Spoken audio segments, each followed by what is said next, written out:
नमस्कार। मैं doctor Surendra Singh, assistant professor BSR government arts college Alwar. आज मैं आपको BA पार्ट फर्स्ट के फर्स्ट पेपर राजनीति विज्ञान के मूल आधार पुस्तक में से 9वें अध्याय औचित्यपूर्णता या वैधता के बारे में अध्ययन करवाऊंगा।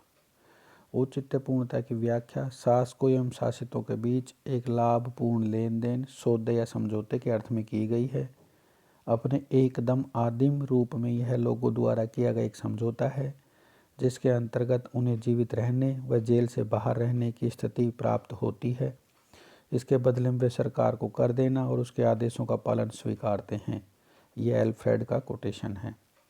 औचित्यपूर्णता का अर्थ एवं परिभाषा।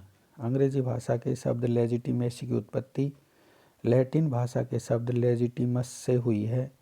अंग्रेजी भाषा के लेजिटिमेसी शब्द का सामान्य अर्थ है कानून की दृष्टि से औचित्यपूर्ण होना, किंतु राजनीति विज्ञान की एक अवधारणा के रूप में लेजिटिमेसी अथवा औचित्यपूर्णता या वैधता का संबंध मात्र कानून से नहीं है, अपितु शासन एवं शासित के ऐसे मूल्यों एवं विश्वास से भी है जो शासन को न्याय संगत बनाते हैं।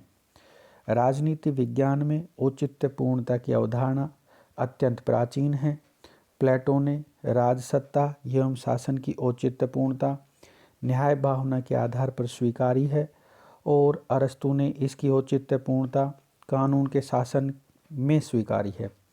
मध्य युग में जब कट्टरपोपवादी विचारधारा ने राजसत्ता के औचित्य को चुनौती दी, तब संत एक्विनास ने राजसत्ता के औचित्य का समर्थन बौद्धिक अरस्तुवादी तथा धर्मशास्त्रीय आधारों पर किया, किंतु मार्सिलियो पेडुआ ने राजसत्ता का औचित्य धर्मशास्त्रीय तर्कों के स्थान पर कानूनी आधारों पर स्वीकारा।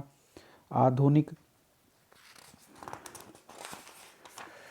युग के प्रारंभ में मैकियावेली ने राजसत्ता का औचित्य मानव की निम्न मनोवृत्तियों में ढूंढा। समझौतावादी विचारकों होब्स, लोक और रूसो ने राजसत्ता का औचित्य शासक एवं शासित पक्षों के बीच हुए समझौते को बताया।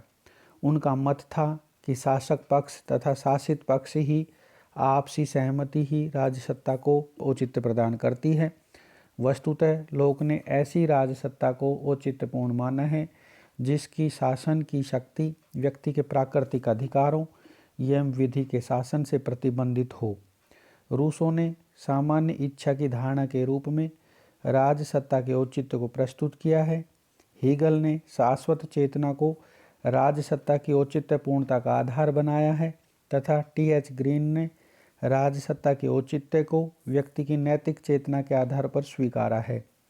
उपरोक्त विवरण से स्पष्ट है कि प्राचीन काल से आधुनिक काल तक विभिन्न विद्वानों ने आदर्शवादी अथवा यथार्थवादी ढंग से राज्य एवं राजसत्ता के औचित्य पर विचार किया है। यद्यपि इन विद्वानों के तर्कों में अंतर है, किंतु उन सब के विचारों का निचोड़ यही है कि शासक पक्ष एवं शासित पक्ष के बीच पाए जाने वाली सहमति ही राजसत्ता के अस्तित्व एवं प्रयोग को औचित्य प्रदान करती है।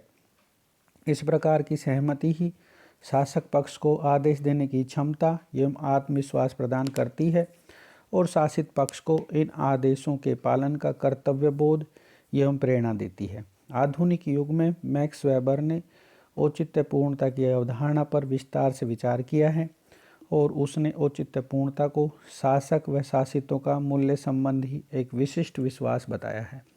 संक्षेप में औचित्यपूर्णता शासक पक्ष तथा शासित पक्ष के बीच पाए जाने वाली सहमति है। यह उल्लेखनीय है कि यहाँ सहमति का अर्थ सर्वसम्मति अथवा पूर्ण सहमति से नहीं है, अपितु शासक पक्ष के साथ शासित पक्ष के अधिकांश की सामान्य सहमति से है। यह संभव है कि किन्हीं विशिष्ट मामलों के प्रसंग में शासित पक्ष की अति छोटी संख्या द्वारा राजसत्ता का सीमित एवं मर्यादित विरोध किया जाए, किंतु इस प्रकार की असहमति के अस्तित्व को भी व्यवहारिक दृष्टि से किसी राजसत्ता की औचित्यपूर्णता की अवधारणा का ही एक अंग माना जाता है। औचित्यपूर्णता की अवधारणा की व्याख्या करते हुए अनेक विद्वानों ने इसकी परिभाषाएं दी हैं। डोल्फ स्टर्नबर्जर के अनुसार औचित्यपूर्णता शासन की शक्ति का ऐसा आधार है जिसके अनुसार सरकार को यह चेतना रहती है कि उसे शासन करने का अधिकार है और उसके इस अधिकार को शासितों की स्वीकृति प्राप्त है। कार्ल जे फ्रेडरिक के अनुसार औचित्यपूर्णता कानूनों और शासकों के न्याय संगत होने का ऐसा प्रतीक है जो उनकी सत्ता में वृद्धि करता है। लिपसेट के अनुसार औचित्यपूर्णता का अर्थव्यवस्था की ऐसी क्षमता से है जिसके द्वारा यह विश्वास पैदा किया जाता है और इसे स्थिर रखा जाता है कि मौजूदा राजनीतिक संस्थाएं समाज के लिए सबसे उचित हैं। जीन ब्लोंडल के अनुसार औचित्यपूर्णता को उस सीमा के विस्तार के रूप में परिभाषित किया जा सकता है जिस सीमा तक लोग अपने से संबंधित संगठन को बिना किसी शंका के सहज रूप में स्वीकार करते हैं। सहमति या स्वीकृति का यह क्षेत्र जितना व्यापक होता है वह संगठन उतना ही अधिक औचित्यपूर्ण होता है। उपरोक्त विवरण के आधार पर औचित्यपूर्णता की सामान्य व्याख्या एवं अर्थ को निम्नलिखित रूप में बताया जा सकता है। औचित्यपूर्णता राजव्यवस्था का अनिवार्य तत्व है।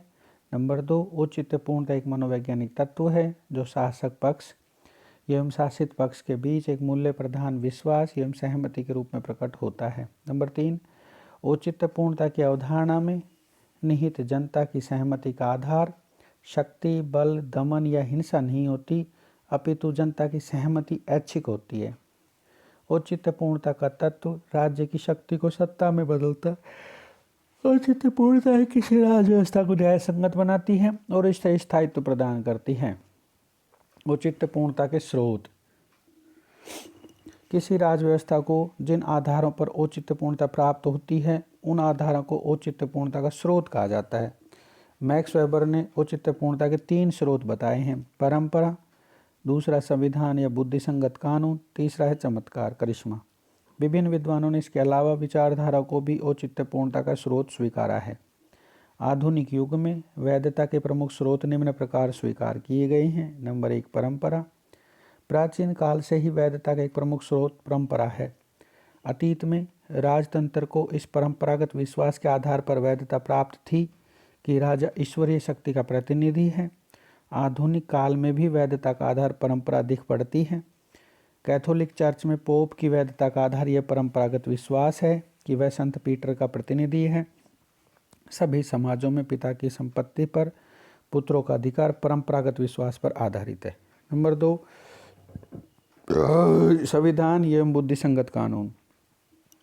आधुनिक राज व्यवस्थाओं में शासन की वैधता के एक प्रमुख स्रोत संविधान एवं बुद्धिसंगत कानून है। संविधान एवं कानून की व्यवस्था के अनुसार निर्वाचित शासन की वैधता को जनता स्वीकार करती है। नंबर 3 है चमत्कार। नेतृत्व का चमत्कारिक गुण भी वैधता का प्रमुख स्रोत है। वेबर के अनुसार धर्मों के इतिहास में मूसा, बुद्ध एवं मोहम्मद के चमत्कारिक व्यक्तित्व ने ही उनकी अनुयायी पैदा किए और वे अपने धर्मों का स्थापना कर सकें। राजनीतिक इतिहास में भी अनेक राजनेताओं ने अपने चमत्कारिक व्यक्तित्व द्वारा अपने शासन को वैध बनाया है। नंबर 4 है विचारधारा, आइडियोलॉजी। आधुनिक औद्योगिक, वैज्ञानिक एवं बुद्धिवादी समाज में वैधता का एक प्रमुख स्रोत विचारधारा है। विचारधारा उन नैतिक एवं राजनैतिक मूल्यों तथा मापदंडों को प्रस्तुत करती है जिनके आधार पर किसी राज्य व्यवस्था को वैधता प्राप्त होती है। आधुनिक युग में विभिन्न राज्य व्यवस्थाओं ने उदारवादी, राष्ट्रवादी एवं समाजवादी विचारधाराओं के आधार पर वैधता प्राप्त की है। धन्यवाद।